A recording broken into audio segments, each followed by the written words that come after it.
মোৰ পাৱাৰ আছে, মোৰ পলিটিচিয়ান আছে, মোৰ এইবিলাক একো নাই। আপোনালোকে যি কৰে কৰক। আমাক হোৱাটছআপত কল কৰিছে। তেওঁ সম্পূৰ্ণ মিছা কথা কৈছে। আৰু যদি সঁচা কথা কৈছে তেতিয়াহ'লে মই আপোনালোকৰ আগত কাক কল কৰিছে, কাক কি কৰিছে মই তেখেতক জনাই দিব মানে দি দিব দিছোঁ, যাতে আমিও গম পাওঁ কাৰোবাক যদি কল কৰিছে বাহিৰৰ মানুহক। তাৰ পিছত যেতিয়া সিহঁতে এনেকে আছে কথা পাতি সিহঁতে আচলতে আমাৰ লগত এটা কণ্টেক্ট কৰিছিলে কোনোবা এজনৰ লগত, যিজন ঠিকাদাৰৰ কাম কৰি আছিলে। তেওঁ কৈছিলে যে সম্পূৰ্ণ ৰেছপনচিবিলিটি ল'ম নেকি, আমাক সংবাদ মাধ্যমত নিদিব। আমাৰতো সেইবিলাক নাই সংবাদ মাধ্যমত দিনো আমি কি কৰিম, তেওঁতো বহুত মানে ডাঙৰ মানুহ। আমাৰতো এইবিলাক কেৱল আমাৰ ল'ৰাটো বাচিব লাগে। আমি কৈছোঁ হ'ব এখন এইটো আপোনালোকে যিমান পাৰে সহায় কৰে। তিনিটি ল'ৰা নাহিলে নেক্সট দিনাখন উল্টাখন মাৰিছে মানে ক'লে যে মোৰ পাৱাৰ আছে, মোৰ পলিটিচিয়ান আছে, মোৰ এইবিলাক একো নাই। আপোনালোকে যি কৰে কৰক। আমাক হোৱাটছআপত কল কৰিছে। তাতে দেৱত কৰিব নোৱাৰো, আমি কিবা কৰিব নোৱাৰো। আমিতো সেইখিনি আমাৰ দেৱত মেণ্টেলিটিও নাই। তেওঁ কৈছে যে মই আপোনালোকে যি কৰে কৰক, মই একো ৰেছপনচিবিলিটি নলওঁ। তাৰপিছত এনেকে কৈ পেলাই কোনোবা কৈছে মোৰ মন্ত্ৰী আছে, পুলিচ আছে, মই যি কৰিব লাগে কৰিছো, মই পুলিচক ফোন মাৰিছো এনেকুৱা। আৰু MVI আমি শুনা মতে MVI ৰিপৰ্টৰ পৰা 15 মিনিটতে খতম আৰু মানে গাড়ী চাড়ী চব গুচি গ'ল।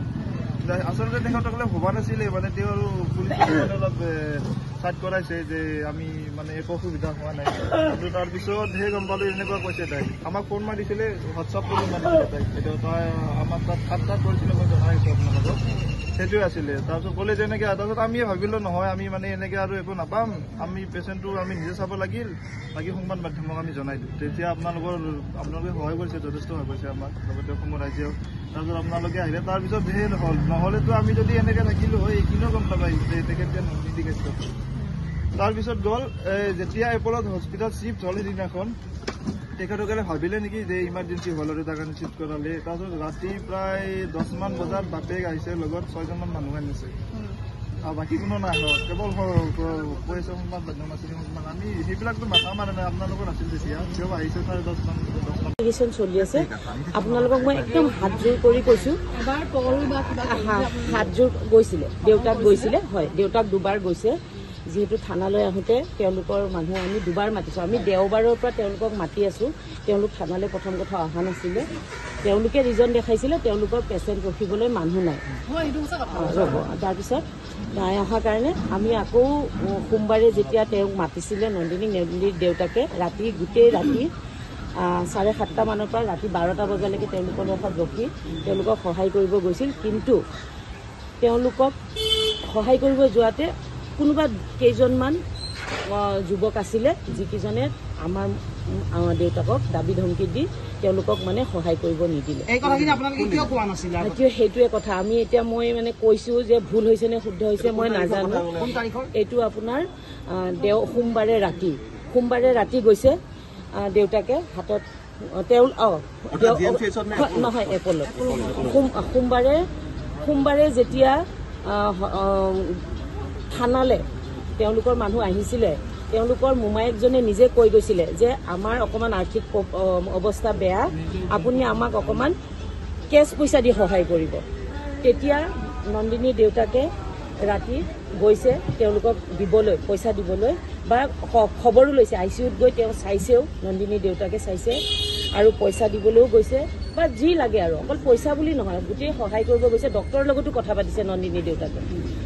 কিন্তু সেই সময়ত কেইজনমান যুৱক আছিলে তাতে, আমি নাজানো কোন, হেৰি কৰি তেওঁলোকে দাবী ধমকি দি দেউতাকৰ পৰা সহায় লোৱাত বাধা কৰিলে। দেউতাকে বাধা কৰিলে সোমবাৰে ৰাতি। মঙলবাৰে যোৱাকালি যে ঢুকাইছে, ঢুকুৱাৰ 5 মিনিট আগলৈকে নন্দিনী দেউতাক তাতে আছিল, 5 মিনিট আগত হস্পিটেলতে আছে। তেতিয়াও তেওঁ সম্পূৰ্ণ সাজু হৈ গৈছে যে তেওঁলোকক সহায় কৰিব। কিন্তু সেই কেইজন মানুহৰ কাৰণে সেই তেখেতলোকক দাবী মানে বাৰে বাৰে মানা কৰি আছে যে আপোনালোকে পইচা নল'ব, একো সহায় নল'ব তেওঁলোকক। গতিকে তেওঁলোক কোন মই নাজানো। গতিকে মই এই কথাটো কোৱাটো শুদ্ধ হৈছে নে ভুল হৈছে নে শুদ্ধ হৈছে সেইটোও মই নাজানো। কিন্তু এই কথাখিনি ক'বলৈ আমি সুবিধা পোৱা নাই, আৰু আমি বিচৰাও নাই এইটো সময়ত বেলেগ এটা কণ্ট্ৰভাৰ্চি হওক। যিহেতু ইমান দুখিত, ইমান এটা ডাঙৰ ঘটনা হৈছে, আমিও ভয় খাই আছোঁ, তাইও ভয় খাই আছে। গতিকে এইখিনি মই আপোনালোকক আজি ক'লোঁ যে আমি নোযোৱা নহয়, এতিয়াও আমি সাজু তেওঁলোকে যি ক্লেইম কৰে যেনেকৈ ধৰণে বিচাৰে আমি সাজু আৰু তেখেতৰ পৰিয়াললৈ আমি শোকবেদনা পঠাইছোঁ আমাৰ পৰিয়ালৰ ফালৰ পৰা আমি বহুত দুখিত আমি কোনো কাৰণতে জানি বুজি কৰা নাই আমিও শিকোৱা নাই সেইটো কথা তেওঁ ব্যস্ততাৰ মাজত আহিছিলে ঘৰলৈ ৰাতি এনেকুৱা এটা হ'ল সেইটো কাৰণে আমি দুখিত তেওঁ গাড়ী নচলায় আমাৰ ড্ৰাইভাৰ আছে এতিয়াও আছে বহি আছে ড্ৰাইভাৰে চলায় সেইদিনা ড্ৰাইভাৰ নাই সেইদিনা তাই আহিব লগা হোৱাৰ কাৰণে বেলেগ আৰু গোটেই মানে কিবা এটা কামৰ কাৰণে ড্ৰাইভাৰটোক থৈ আহিছিলে আৰু সেইদিনা তাই আহিছিলে তাইক বেষ্ট এক্ট্ৰেছৰ এৱাৰ্ড দিছিলে বেলতলা ৰংগমঞ্চ অডিটৰিয়ামত মই নামটো বৰ্তমান মনলৈ অহা নাই সেই এৱাৰ্ডটো ল'বলৈ তাই ভাবিছিলে ৰাতি আহি দিনত অকণমান ঘৰত ৰেষ্ট কৰি ইভিনিং তাই সেই ইভেণ্টটো এটেণ্ড কৰি তাই গুচি যাব গতিকে ইয়াত কাৰো ভুল নাই এইটো সম্পূৰ্ণৰূপে এটা এক্সিডেণ্ট কথা আমি বহুত দুখিত তাৰ কাৰণে আপোনালোকক মই মানে হাতযোৰ কৰি কৈছোঁ তেখেতলোকৰ পৰিয়ালৰ লগত আমি সদায় থাকিব বিচাৰিছোঁ আছোঁ আৰু থাকিম কিন্তু আপোনালোকে অকণমান আমাক সুবিধা কৰি দিয়ক যিটো আমি বিচাৰিও পোৱা নাই আৰু সেই হস্পিটেলত যেতিয়া দেউতাককে ধমকি দিলে তাৰপিছত আমি শংকিত হ'লোঁ আৰু আমি যিগৰাকী আই চি আছিলে তেখেতৰ লগত সোমবাৰে যেতিয়া ৰাতিপুৱাৰ পৰা এই নিউজবোৰ বাজিছে আমি মই আৰু দেউতাক নিজে আহিছোঁ আই চিজনৰ ওচৰত যে আপুনি ফোন কৰক বা ল'ৰাজনৰ খবৰ লওক যি লাগে যে GMCত ভাল ট্ৰিটমেণ্ট নাপাব তেওঁক প্ৰাইভেটলৈ আনিবলৈ দিয়ক এই কথাখিনি আমিয়ে তেখেতলোকক ছাজেষ্ট কৰিছোঁ আমিয়ে ফোনত জনাইছোঁ কিন্তু আমাক নহয় নন্দিনীৰ কথাটো আপোনালোকে যে বাৰে বাৰে টানি আছে নন্দিনীক আপোনালোকে থিয়েটাৰৰ কথা জানে তেখেতলোকৰো এটা বাধ্যবাধকতা আছে নন্দিনীৰ দিনটো এইবিলাক কাৰণ আৰু এটা কথা বৃহস্পতিবাৰে হৈছে শুক্ৰবাৰে দিনটো নন্দিনী থানাত আছিল কাৰণ গাড়ীখনৰ গোটেই প্ৰচিডিউৰটো কৰিছে শুক্ৰবাৰে দিনটো থাকি ৰাতি তাই গৈ প্ৰেক্টিচ কৰিছে আকৌ তাই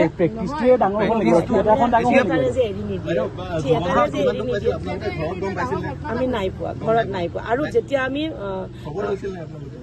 খবৰ লৈছোঁ কিয় লোৱা নাই আমি থানাৰ পৰা পুলিচক ফোন কৰাই খবৰ লৈছোঁ কাৰণ আমি যাব পৰা নাই কাৰণ পৰিস্থিতিটো এনেকুৱা আমিওতো লয় নাই মানে যিটো অৰ্ডাৰ সেইটো আমি ভাঙিব নোখোজোঁ কাৰণ বস্তুটো আমি যোৱাৰ লগে লগে যদি আৰু এটা বেলেগ ধৰণৰ অনাকাংক্ষিত ঘটনা হৈ যায় তাৰ কাৰণেতো আমিয়ে দুখী হম নাই আমাক একো নাই